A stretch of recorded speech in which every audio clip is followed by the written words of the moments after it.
बोलो इसमें 1 से 5 क्या क्या डाउट है?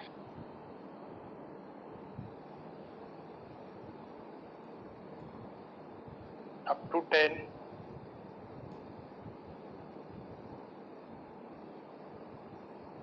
अप टू 15 कोई डाउट?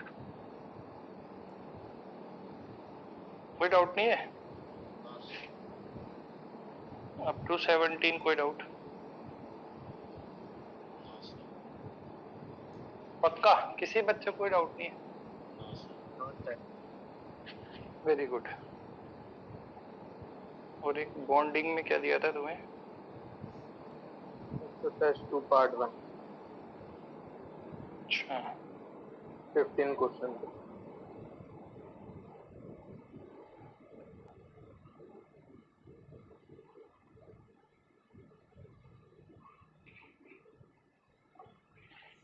यही है ना, हाइब्रिडाइजेशन ऑफ फॉस्फोरस, यही वाला से? हाँ बताओ 1 से 5 कोई डाउट किसी बच्चे को?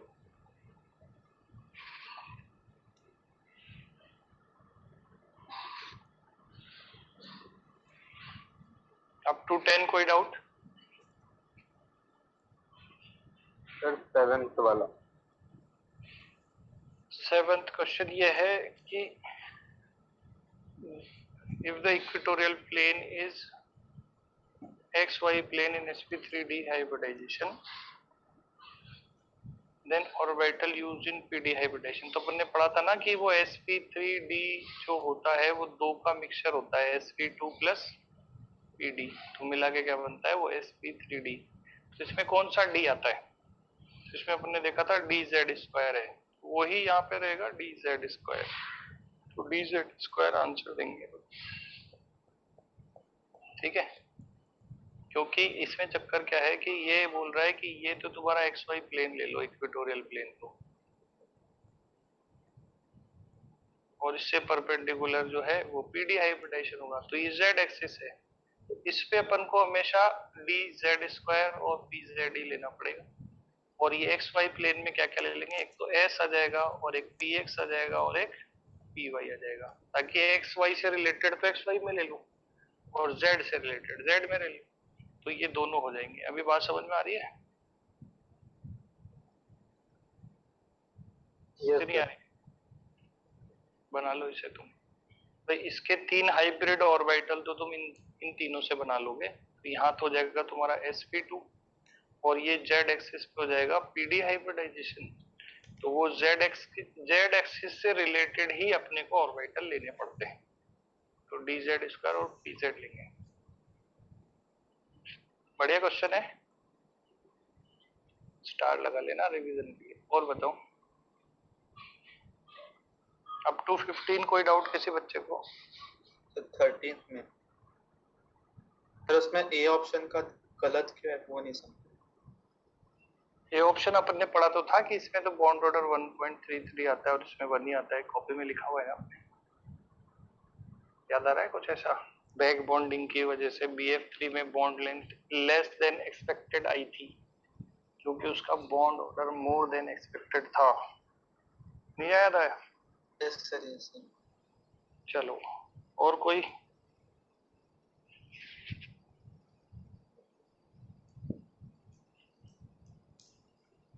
फिफ्टीन तक किसी और बच्चे कोई डाउट? पढ़े अब आगे, डिस्कशन कंप्लीट। चलो तो मैं एक बार उधर सेट कर लेता हूँ इसे। सर आप आईपैड पे पढ़ा सकते हैं क्या जब तक स्ट्रक्चर्स चल रहे हैं? बार बार चेंज नहीं कर सकते बेटा, क्या है कि क्या कर सकते हैं तुम बताओ, आधे बच्चे ऐसे आधे। मतलब सर जब तक से स्ट्रक्चर्स चल रहे हैं ना तब तक आईपैड पे पढ़ा दीजिए, फिर बोर्ड पे पढ़ा दीजिएगा। अभी तो बोर्ड कोई भी कर जाएगा, दोनों ही बढ़िया है, किसी पे भी पढ़ लो। अभी तो बोर्ड पे पढ़ा रहा हूँ मैं, क्योंकि स्ट्रक्चर पढ़ाने के लिए मुझे क्या तैयारी करनी पड़ती है, 2 घंटे लगते मुझे। अब बच्चे आधे बच्चे नहीं पढ़ना चाहते, तो मैंने भी तैयारी नहीं करी, तो अभी तो पढ़ा ही नहीं पाऊंगा मैं तुम्हें बोर्ड वो मतलब आईपैड पे। क्योंकि वो मुझे पहले ड्रॉ भी तो करने पड़ते हैं, या कोई पिक्चर है इंटरनेट से निकालने पड़ते हैं, बहुत टाइम लगता है बेटा, मेहनत लगती है उसमें। सर तो अगर पॉसिबल है तो कल से फिर पढ़ा दीजिएगा। देखूंगा, तैयार करता हूँ मैं, है ना, और कोई बच्चे परेशान नहीं करेंगे, पढ़ा दूंगा। सर उसमें एक्स्ट्रा टाइम भी जाता है सर, आपका भी सर और हम लोगों का भी जाता है सर नोट्स लिखने में। यस सर, नोट्स लिखने में भी टाइम जाएगा सर। बोर्ड में सर ये है कि सर सब कुछ साथ में ही हो रहा है सर। इसमें क्या है, साथ साथ लिख पाते हो तुम, है ना? हाँ और तुम्हें देख सर लो, तुम्हें याद जैसे पढ़ना पड़ेगा। मेरे दोनों तरीके से पढ़ना आता है, देखिए बस ये है कि बोर्ड पे पढ़ाने में मुझे क्या है, मेरा टाइम बचता है और तुम्हें फायदा होता है लिखने में, साथ साथ लिख पाते हो। दोनों का फायदा तो इसी में हो रहा है। उसमें क्या है, मेरी मेहनत डबल हो जाती है, तुम्हारी भी डबल होती है। हाँ सर।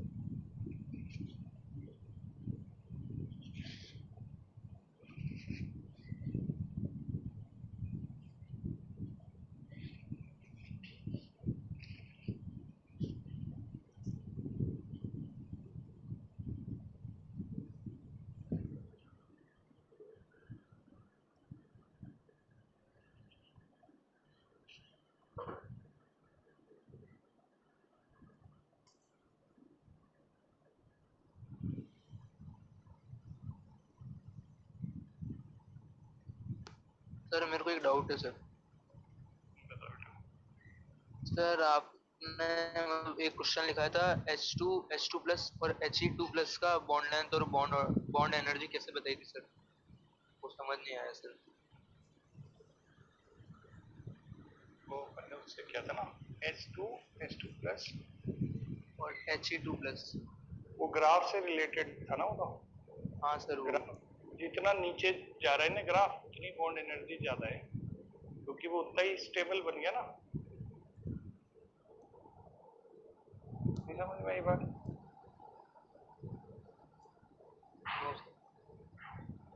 देख, ग्राफ में नीचे जाने का मतलब क्या हुआ ग्राफ का?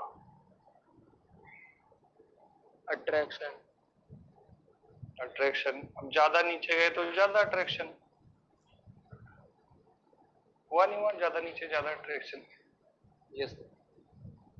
तो ज्यादा अट्रैक्शन रहेगा तो उस बॉन्ड को तोड़ना ज्यादा मुश्किल होगा। Yes sir. उस बॉन्ड को तोड़ना ज्यादा मुश्किल होगा तो उसकी बॉन्ड एनर्जी ज्यादा देगी। Okay sir. सर एक डाउट मेरे को भी है हाँ पूछो। कि कार्बन ट्रिपल बॉन्ड कार्बन जो था, आपने क्वेश्चन करवाया था, मतलब कार्बन ट्रिपल बॉन्ड कार्बन और नाइट्रोजन ट्रिपल बॉन्ड नाइट्रोजन में बॉन्ड लेंथ बतानी थी। तो नाइट्रोजन के दोनों लोन पेयर 180 डिग्री पे चले गए थे तो रिपल्शन खत्म हो गया था, तो आपने साइज वाला फैक्टर लगा दिया था, लेकिन साइज वाला फैक्टर जो है वो तो हाँ हाँ, पर वो सेम पीरियड एलिमेंट में भी तो काम करेगा ना, साइज तो बड़ी होगी तो बॉन्ड तो बड़ा ही बनेगा ना। अब दोनों में ट्रिपल बॉन्ड है, अब कोई पूछ रहा है कौन सा बड़ा है, तो मैं कैसे बताऊं? बड़े एटम का ही बड़ा बताऊंगा ना, लोन पे रिपल्शन तो है ही नहीं उसमें। यही बात समझ में भाई। नाइट्रोजन ट्रिपल बॉन्ड, नाइट्रोजन का लोन पेयर तो पीछे चला गया तो रिपल्शन तो खत्म हो गया। कार्बन ट्रिपल बॉन्ड कार्बन, तो बोल रहा है कि इसकी बॉन्ड लेंथ एक्स इसकी वाई में कैसे डिसाइड करूं, तो क्या फैक्टर बचा मेरे पास? पहला फैक्टर क्या था? Size of atom. फिर दूसरा क्या था? Bond order. Inversely. Bond order same है तो उससे होगा नहीं। फिर तीसरा फैक्टर क्या था? Lone pair repulsion. वो है ही नहीं, वो भी खत्म हो गया। फिर चौथा फैक्टर क्या था? इलेक्ट्रोनेगेटिविटी। इलेक्ट्रोनेगेटिविटी। वो तो जीरो है क्योंकि दोनों नाइट्रोजन वो दोनों कार्बन, तो डिफरेंस जीरो हो गया, वो भी खत्म हो गया। फिर क्या था? Percentage as character. वो भी सेम है, ये भी इसके हाइब्रिडाइज है। फिर जब घूम के अपन वापस आएंगे तो फिर पहले पे ही आना पड़ेगा ना अपन को, जब ऊपर से नीचे तक कोई फैक्टर काम ही नहीं आ रहा तो फर्स्ट पे आ जाओ। फिर अभी आए समझ में? हाँ हाँ जी, तो ये वाली बात थी। अब आगे बढ़ते हैं अपन। तो अपन पढ़ रहे थे मल्टी सेंटर्ड स्पीसीज। लास्ट क्या पढ़ा था बच्चों अपन ने? H2N2O2। Carbohydrate acid. अच्छा, तो अपन ने नाइट्रोजन के कंपाउंड्स पढ़े थे, एक मिनट में नोट्स में निकाल लूँ वो कहाँ गया मेरा। उसके बाद वाले कंपाउंड्स बनवाने अपने। याद बात कर रहे हो नहीं कर रहे हो भाई? लास्ट क्लास में मैंने तुम्हें प्रवचन दिया था इसपे। धीरे-धीरे कर रहे हैं। हाँ, क्योंकि ये याद करना ही अपना होमवर्क मान लिया करो। मेन होमवर्क यही है कि इनको याद करना सारी चीजों को। अच्छा, नाइट्रोजन के कंपाउंड्स में भी और बाकी हैं, वो बता दो। सर आपने 2 बार मतलब ICl2 के ICl2 माइनस होना चाहिए था, आपने ICl2 लिख रखा था सर। हाँ सर, नहीं, सर मैं दिक्कत ICl2 माइनस होना चाहिए सर, जब 3 ही तो लोन पेयर होंगे जब, और 2 बॉन्ड पेयर होंगे तब। हाँ, माइनस चार्ज आएगा, सही बात है। माइनस लगा लो उसमें, क्योंकि फिर एक और इलेक्ट्रॉन बच जाएगा, वो गड़बड़ करेगा ना। हाँ, माइनस चार्ज लगा लो। लीनियर रहेगा फिर ICl पे ना। Yes sir.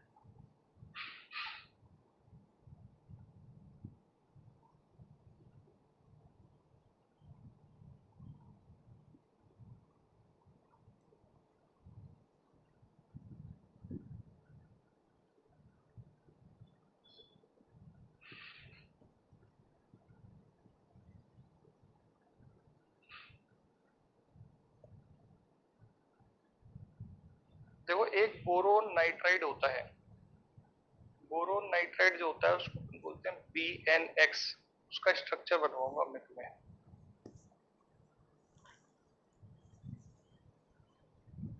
तो वो 2 तरीके का होता है यार। सर ये पूरा चैप्टर कब तक निपटेगा केमिकल बॉन्डिंग? अभी वो मान लो 50% हो गया। जितने दिन हो गए उतने दिन और जोड़ लो इसमें।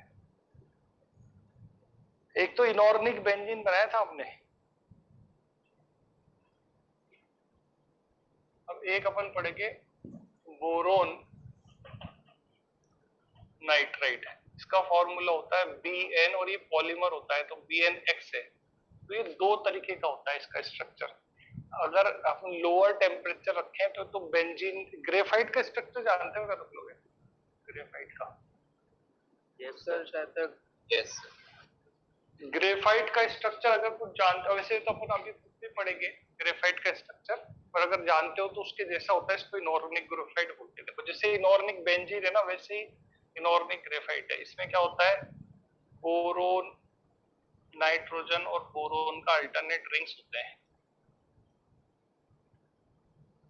तो जैसे इनऑर्गेनिक बेंजीन का था वैसा स्ट्रक्चर हो गया ये, बट इसमें बहुत सारे रिंग्स जुड़े होंगे आगे। जैसे मान लो ये यहाँ पे नाइट्रोजन आ जाएगा, बोरोन बोरोन नाइट्रोजन, इधर भी रिंग बना दो, boron nitrogen and so on. से बहुत सारे रिंग्स इसमें जुड़े हुए हैं।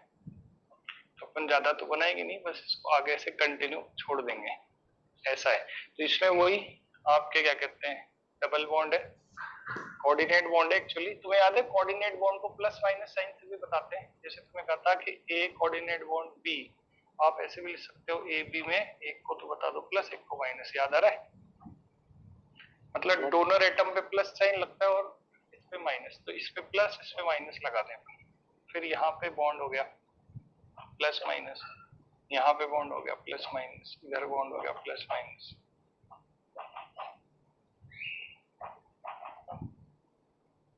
इस तरीके से चलेगा ये।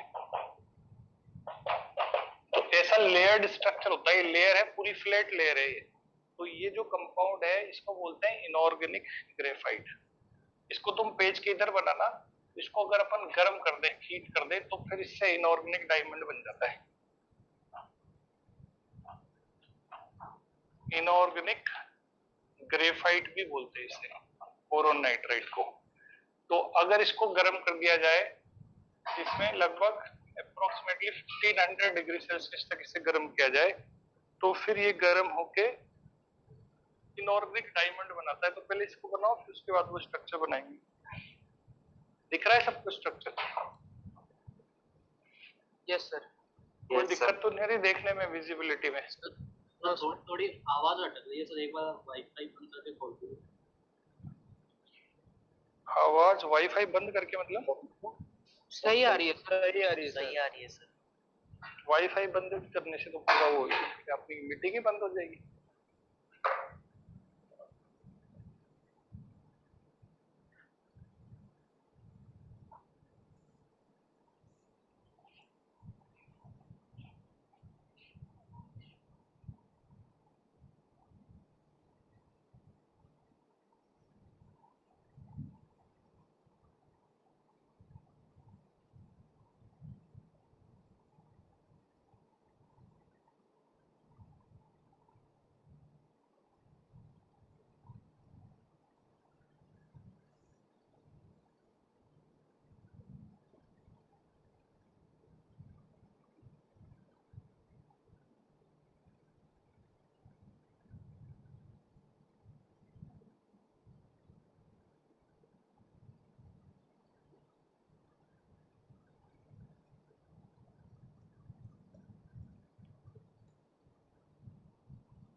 सर यहाँ पे x क्या होता है sir?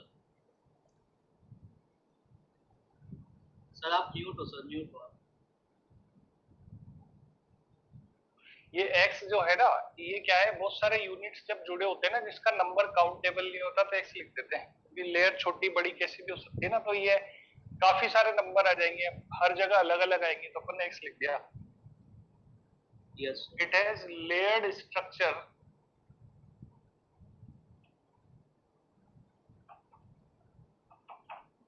similar to graphite and it is good conductor of electricity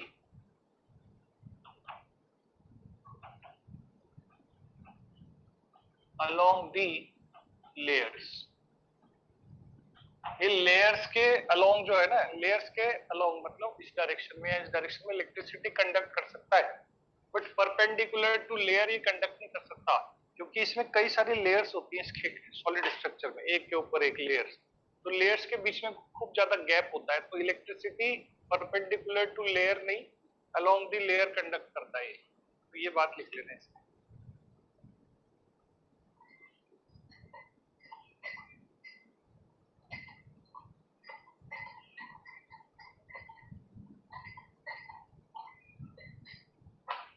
sir हाँ बोलो। सर इनऑर्गेनिक ग्रेफाइट और डायमंड जो है सर, उसका बस मतलब स्ट्रक्चर का शेप तो स्ट्रक्चर होगा और प्रॉपर्टीज अलग अलग हैं थोड़ी सी, क्योंकि इसमें प्लस माइनस चार्ज है, तो एक तुम्हें एक टर्म बताओ, डाइलेक्ट्रिक कांस्टेंट, तुम्हें बता सकता हूँ, जानते हो क्या डाइलेक्ट्रिक कांस्टेंट क्या होता है? No sir. हाँ, तो ये डाइलेक्ट्रिक कांस्टेंट जो होता है ना, वो पोलैरिटी को बताने वाला सब्सटेंस होता है, तो इसी चैप्टर में अपन आगे ये भी सीखेंगे पोलैरिटी क्या होती है। कोई चार्ज जहाँ ज्यादा होते हैं ना, उसको अपन बोलते हैं पोलर सब्सटेंस, तो ये क्या पोलर है, इसमें चार्ज है, और जो ग्रेफाइट होता है उसमें सब कार्बन होते हैं, तो उसमें ये चार्जेस नहीं होते हैं, तो इसका जो डाइलेक्ट्रिक कांस्टेंट होता है ना, वो हाई होता है। It's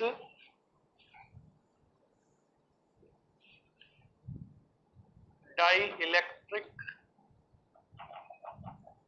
constant is high due two plus minus charges, ये चार्जेस की वजह से इसका डाइलेक्ट्रिक कांस्टेंट ज्यादा होता है। जिस भी सब्सटेंस का डाइलेक्ट्रिक कांस्टेंट ज्यादा है, इसका मतलब उसके अंदर पोलैरिटी या चार्जेस ज्यादा है। सर एक बार डाइलेक्ट्रिक बता दीजिए क्या होता है सर, वो आप नेटवर्क चल गए। बेटा डाइलेक्ट्रिक है ना, ये चार्जेस के को रिप्रेजेंट करने वाली बात है, किसी चीज के अंदर बहुत ज्यादा चार्ज हो और किसी चीज के अंदर चार्ज नहीं होता, हम उसको कैसे डिफरेंशिएट करते हैं, उसके लिए कांस्टेंट बनाया हुआ है डाइलेक्ट्रिक कांस्टेंट। तुमने एटॉमिक स्ट्रक्चर में के कांस्टेंट पढ़ा था, याद आ जाएगा, 1/4 पाई ई नॉट। तो ये जो था ना, यही था वो डाइलेक्ट्रिक कांस्टेंट, परमिटिविटी कांस्टेंट भी बोलते हैं। अच्छा सर। Yes sir. तो इसके परमिटिविटी कांस्टेंट की वैल्यू ज्यादा इसलिए आ रही है क्योंकि इसके अंदर चार्ज होते हैं, ठीक है। अब इसके बाद जो स्ट्रक्चर बनाओगे उसको इनऑर्गेनिक ग्रेफाइट बोलते हैं, इनऑर्गेनिक डायमंड सॉरी। तो वो डायमंड जैसे स्ट्रक्चर होता है, उसमें क्या होता है, जैसे बोरोन है तो वो टेट्राहेड्रली। अच्छा, इसके अंदर हाइब्रिडाइजेशन sp2 है, सबका लिख लेना जो पहले बनाया था। All nitrogen and boron atoms are sp2 hybridized in inorganic graphite. लेकिन यहाँ sp3 हाइब्रिडाइज्ड होंगे। इसमें क्या होता है, कोऑर्डिनेट बॉन्ड वैसा नहीं है पाई वाला, इसमें ऐसा है। तो अगर मैं चार्ज लगाऊंगा तो यहाँ पे माइनस और यहाँ पे प्लस आ जाएगा, और इसी तरीके से ये फिर आगे जुड़ता जाएगा। जैसे ये फिर यहाँ मान लो बोरोन लगा दिया मैंने, तो फिर ये इस तरीके से जुड़ा हुआ है। ऐसे ये नेटवर्क टाइप बना होता है, नेटवर्क स्ट्रक्चर होता है इसके अंदर।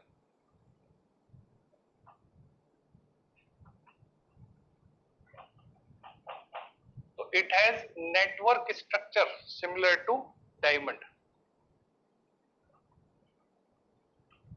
नेटवर्क सॉलिड है ये, सिमिलर टू डायमंड। डायमंड में बस सब जगह कार्बन होंगे, बाकी सेम होगा। बस यहाँ पे क्या है कि बोरोन पे माइनस, नाइट्रोजन प्लस चार्ज आएगा। It is called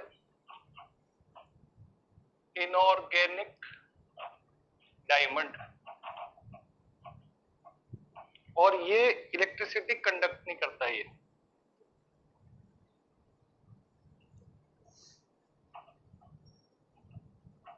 bad conductor of electricity.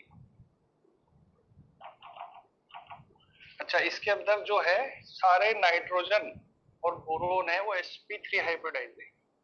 All nitrogen and boron atoms are sp3 hybrid. लिखो सर इसका रियल नेम भी बता दीजिए। रियल नेम तो बोरोन नाइट्राइड ही ना बेटा।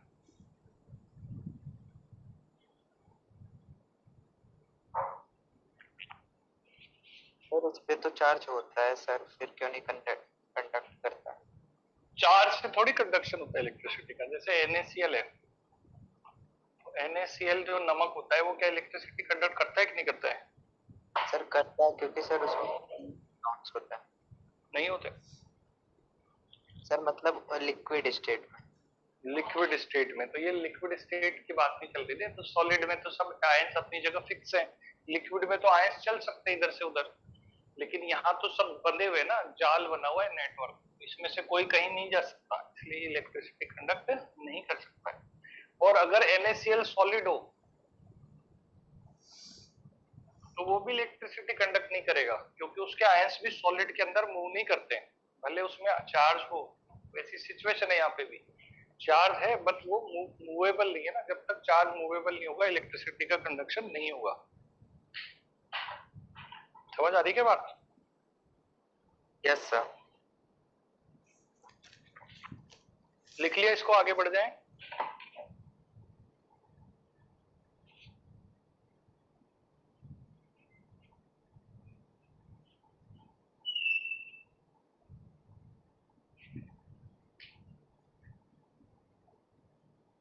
कंपाउंड ऑफ कार्बन लिख लेते हैं। तो कार्बन में कौन कौन से जनरल कंपाउंड अपने पास आते हैं? देखो, जब भी कार्बन चारों बॉन्ड अलग अलग बनाएगा उसका हाइब्रिडाइजेशन क्या होगा, sp3। जैसे CH4 में होता है, CCl4 में होता है, CF4 में होता है, एक्सेट्रा। ऐसा जब भी कोई कंपाउंड है, जब भी कार्बन के एक पाई बॉन्ड आ जाता है तो वो sp2 हाइब्रिडाइज होता है। जैसे एल्कीन्स में देखने को मिलता है, एल्कीन्स में मिल जाता है C डबल बॉन्ड O। ये कौन से फंक्शनल ग्रुप होते हैं? एल्डिहाइड, कीटोन और कार्बोक्सिलिक एसिड में मिलता है ना, ऐसा देखने को COOH फंक्शनल ग्रुप। इनके अंदर कार्बन sp2 हाइब्रिडाइज है, ठीक है। और अगर कार्बन कभी S से मिल गया अपने को या फिर S से मिल गया तो उसमें कार्बन का हाइब्रिडाइजेशन क्या होता है, sp। और ये कहाँ देखने को मिलता है हमको, एल्काइन के अंदर मिलेगा, या जैसे साइनाइड फंक्शनल ग्रुप है उसके अंदर मिल जाएगा, या कार्बन डाइऑक्साइड में ऐसा देखने को मिल जाएगा तुम्हें। और एक तुम्हें एलीन बताया था, याद है एलीन? इसमें ये बीच वाला कार्बन है ना, ये sp2 हाइब्रिडाइज है। तो हाइब्रिडाइजेशन में ही अपन एग्जांपल पढ़ रहे हैं। अब इसी में मल्टी सेंटर्ड स्पीसीज भी अपन देख लेंगे।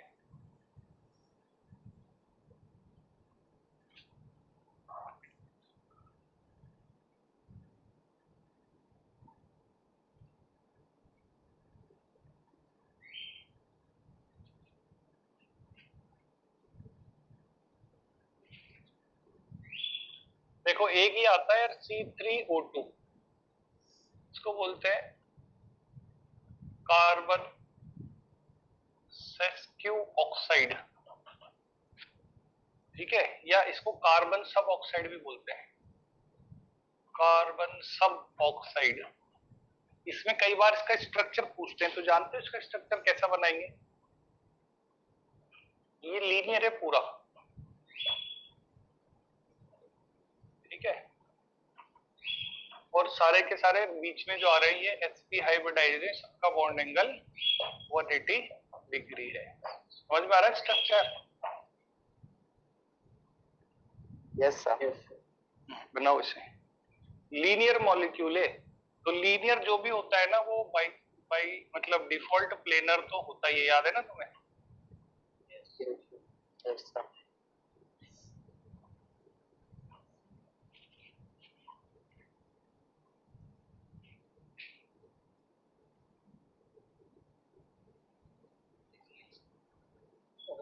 अच्छा, तुम्हें एलोट्रॉप्स पता है क्या होता है allotropes? Yes sir. Yes sir.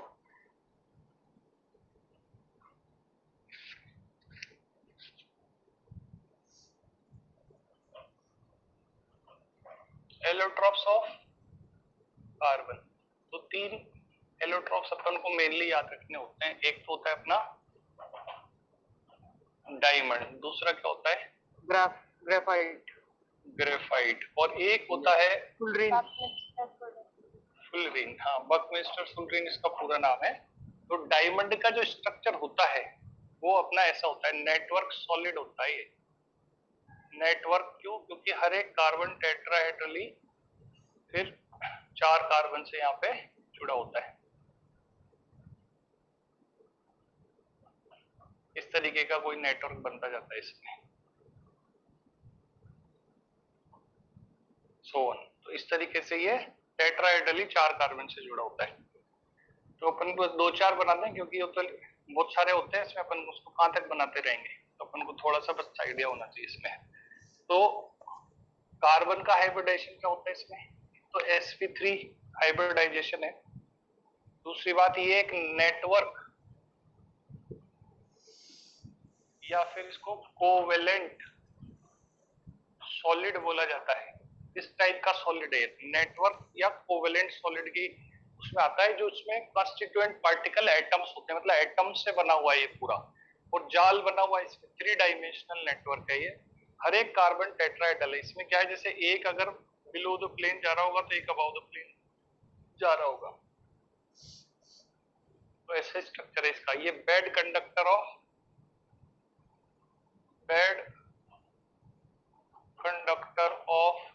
Electricity होता है, लेकिन गुड कंडक्टर ऑफ हीट होता है, याद रखना है। गुड कंडक्टर ऑफ हीट मतलब हीट तो बहुत अच्छे से कंडक्ट करता है, इलेक्ट्रिसिटी नहीं करता। इलेक्ट्रिसिटी क्यों नहीं करता है? क्योंकि इसके पास कोई भी फ्री इलेक्ट्रॉन नहीं है और कोई फ्री मूवेबल आयंस भी नहीं है, और बहुत ही हार्ड होता है, वेरी हार्ड, या अपन इसको कह सकते हैं हार्डेस्ट है ये।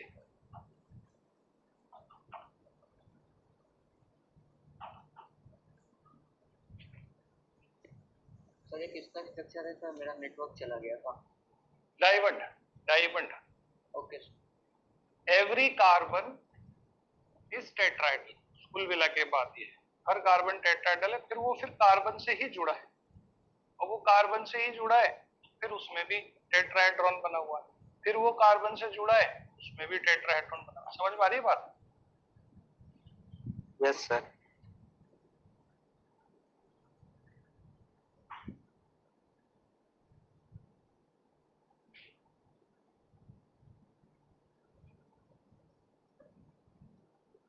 बना लो तो बता देना बच्चों। सर कंडक्टिविटी कैसे देखते हैं?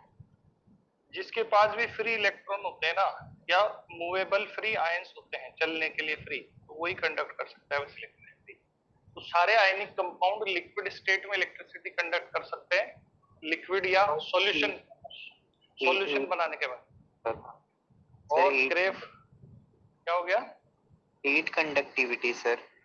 हीट कंडक्टिविटी तो यार वो वाइब्रेशन से होती है, एटम के वाइब्रेशन से। तो एटम वाइब्रेट तो इसमें भी कर लेंगे अपने, जब भी कोई बॉन्डेड एटम होता है ना, तो जब गर्म करते हैं तो अपनी पोजीशन के अबाउट ऐसे वाइब्रेशन स्टार्ट कर देता है। सर ये तो बहुत हार्ड है सर, तो कैसे करेगा सर वाइब्रेशन? वो जितना हार्ड है उसमें उतना ही ज्यादा होता है वाइब्रेशन, फास्ट और बढ़िया। जैसे तुम्हारे पास कोई रस्सी है, स्ट्रिंग है, तो वो लूज होगी तो ज्यादा अच्छी वाइब्रेट करेगी, कि हार्ड होगी तो मतलब टाइट बॉन्डेड होगी तो बस जितना जितना टाइट बॉन्ड होंगे उतना ही हीट का कंडक्शन फर्स्ट क्लास होता है।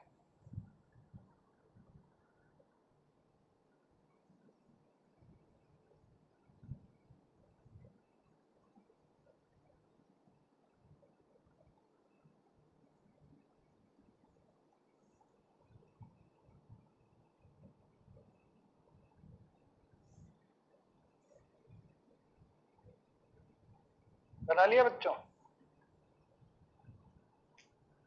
Yes sir. Yes sir. चलो, तो अब इसमें जो है तुम्हारे ग्रेफाइट का स्ट्रक्चर बनाएंगे अपन।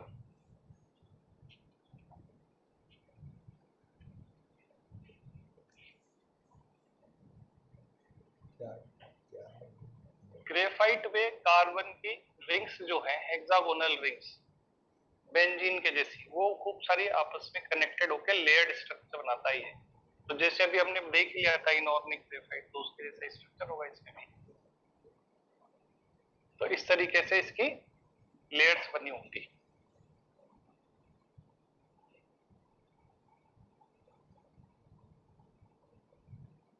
और ये बहुत सारी रिंग्स होगी एक लेयर्स में, इसको अपन सारा तो बना नहीं सकते हम, तो थोड़ा पोर्शन बनाते हैं। अब वो क्या रहा है इसमें, वही अल्टरनेट पाई बॉन्ड्स है।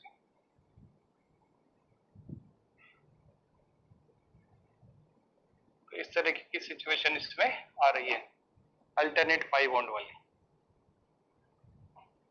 तो अब ये जो होता है ना, along the layer electricity conduct करेगा। तो इसकी लेयर को अगर मैं ऐसे समझाऊं कि इसमें ये एक लेयर है, जिसके अंदर ऐसे हेक्सागोनल रिंग्स बने हुए हैं इस तरीके के,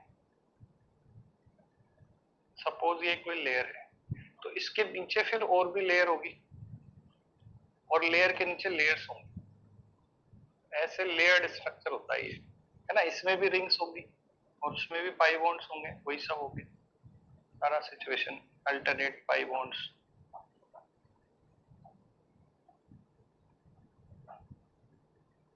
जो भी है सब।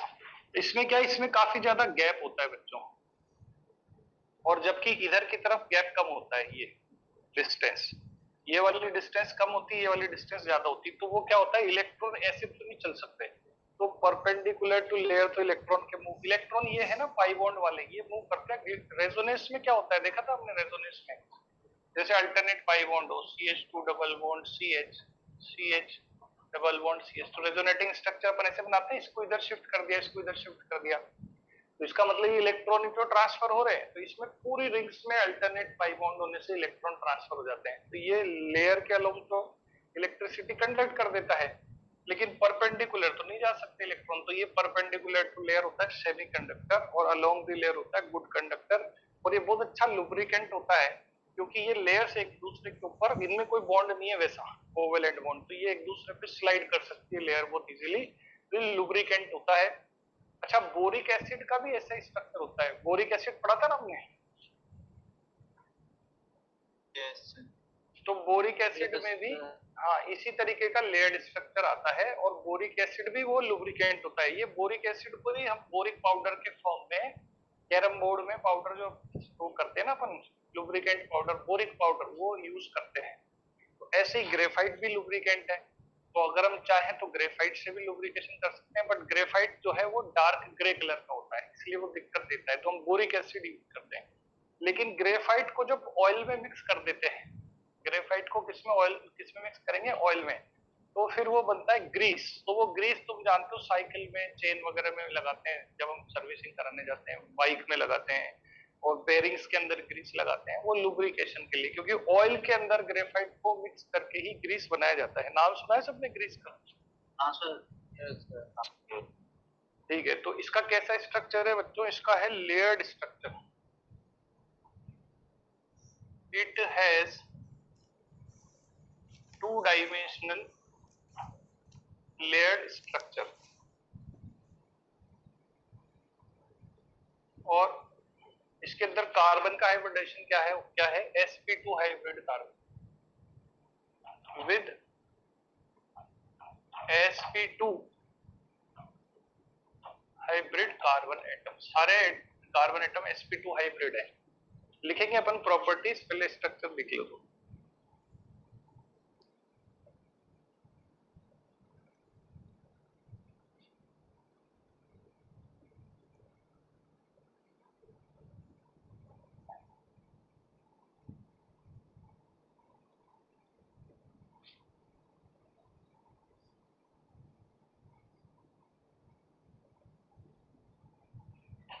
इसका गैप ज्यादा है, ये 3.4 अप्रोक्सीमेटली एंगस्ट्रॉम है, और ये 1.4 एंगस्ट्रॉम है। तो यहाँ तो कार्बन कार्बन के बीच में कम गैप है, और इधर कार्बन कार्बन के बीच में काफी ज्यादा गैप है।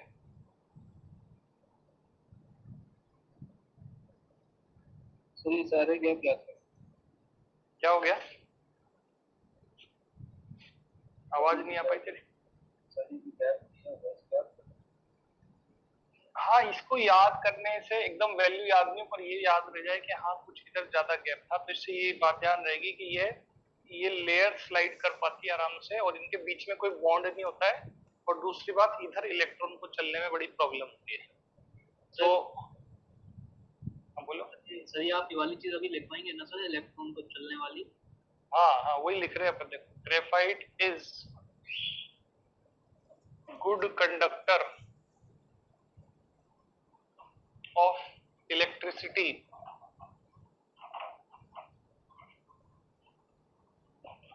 along the layers,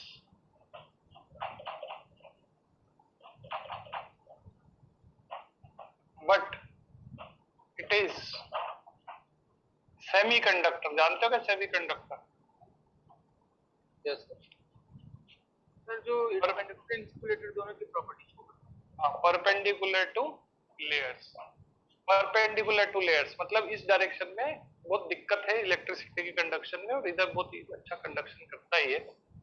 दूसरी बात जो है इसमें, it is a good lubricant substance.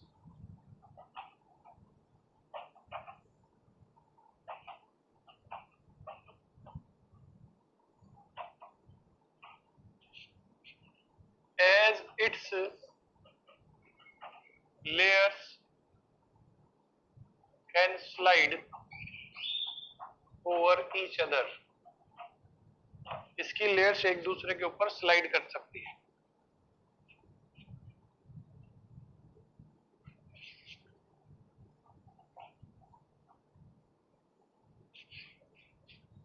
बस इतना ही काफी है।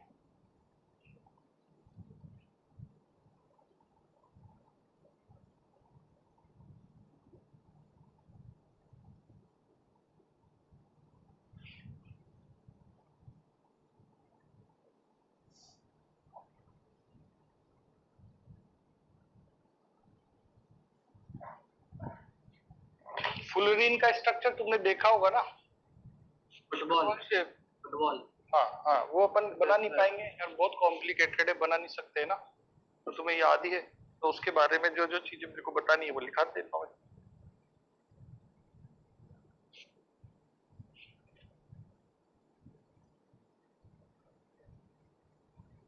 फुलरीन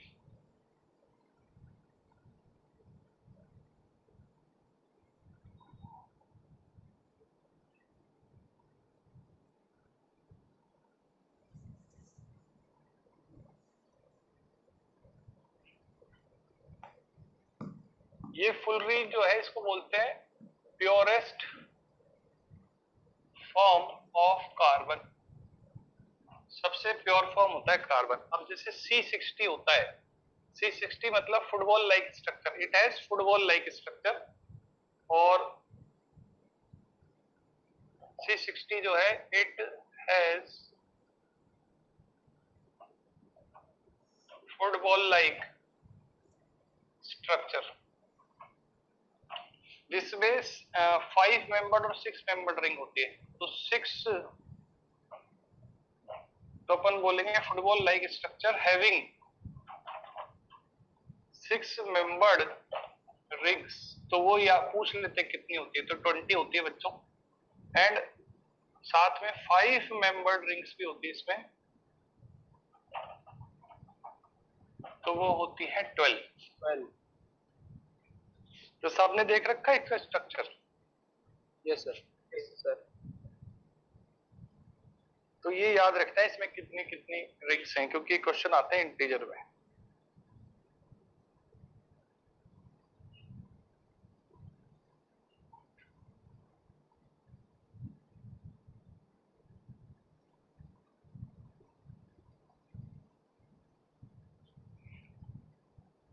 लिख दिया? सर इसका यूज क्या होता है? किसका यूज? C60 का। C60 का अभी तो कोई यूज अपने ऐसा नहीं है जो अपने प्रैक्टिकली देखने में आए, पर इस पर रिसर्च चल रही है। इससे नैनो फाइबर बनाए जाते हैं यार। सर फुटबॉल हो सकती है सर। फुटबॉल तो बनी हुई है, बस इसको खेलने के लिए तुम्हारा साइज जो है वो एटम या मॉलिक्यूल के रेंज में होना चाहिए। तुम्हारा साइज जो है वो किसी मॉलिक्यूल के बराबर का है, तुम इससे खेल सकते हो। फुटबॉल तो बनाएगा।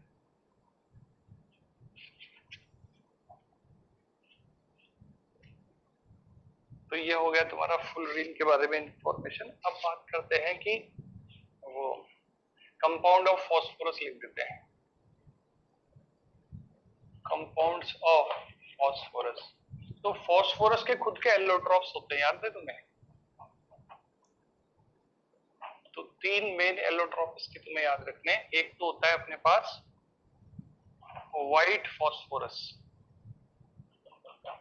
एक होता है रेड फॉस्फोरस, और एक होता है ब्लैक फॉस्फोरस। तो इसकी जो स्टेबिलिटी का डायरेक्शन है वो ऐसा है, स्टेबिलिटी, ठीक है। ये है मोस्ट स्टेबल और ये है लीस्ट स्टेबल। तो कोई पूछ भी सकता है कि ये व्हाइट फॉस्फोरस इतना कम स्टेबल क्यों होता है?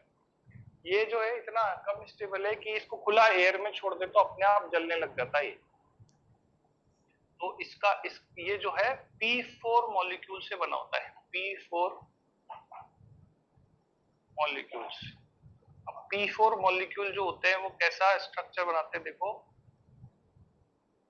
इस तरीके से एक टेट्राहेड्रॉन के फॉर्म में ये जुड़े हुए होते हैं, जिसमें हर एक फॉस्फोरस की 3 वैलेंसी सेटिस्फाई हो रखी है। लेकिन इसमें एक प्रॉब्लम है। इसमें क्या है कि हाइब्रिडाइजेशन तो इसका sp3 है, तो इसका बॉन्ड एंगल क्या है, मतलब इसका बॉन्ड एंगल क्या होना चाहिए, बता सकते हो? किस रेंज में होना चाहिए भाई? sp3 हाइब्रिड कोई भी एटम हो तो उसका बॉन्ड एंगल किस रेंज में होना चाहिए? पहली बात तो 109। हाँ, लेकिन इसका होगा 60 डिग्री। क्यों? दिख रहा होगा तुम्हें क्या बनाया है, कौन सी शेप बन रही है? ट्राइंगल। तो इक्विलेटरल ट्राइंगल के सारे बॉन्ड जो एंगल है वो 60 डिग्री होंगे। तो बहुत ही परेशानी में है, मतलब इसको बोलते हैं इसके अंदर एंगल स्ट्रेन है। तो इसके अंदर deviation from deviation.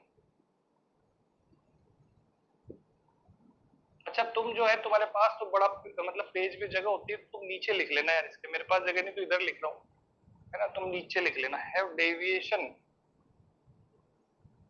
From ideal tetrahedral angle. और इसमें भी लिखना चाहिए large deviation, have large deviation from ideal tetrahedral angle. तो अब तुम्हें वो निकालना हो तो कितना आएगा वो डेविएशन? तो आइडियल एंगल लिखो पहले। तो कितना होता है आइडियल एंगल? 109.5।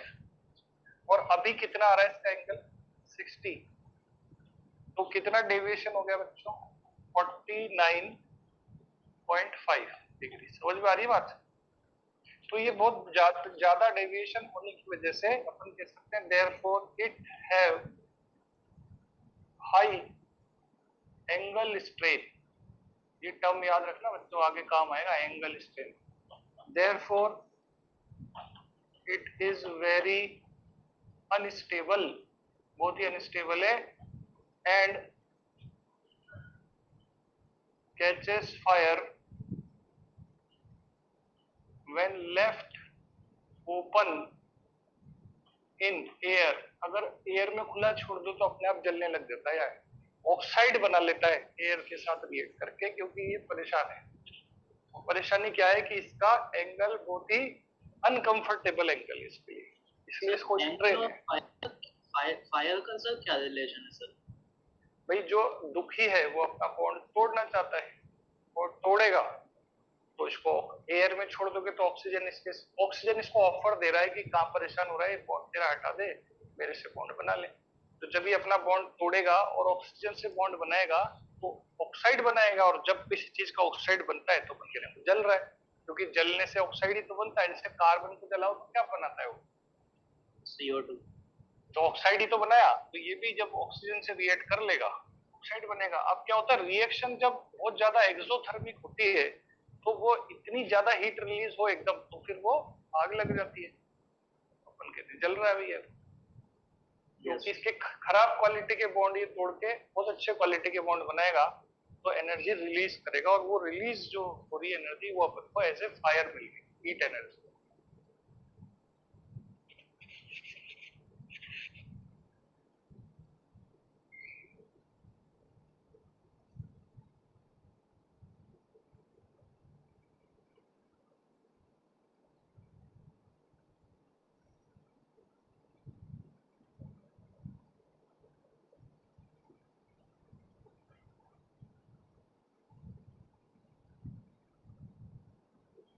बना लिया बच्चों P4 का structure? Yes sir. Yes sir.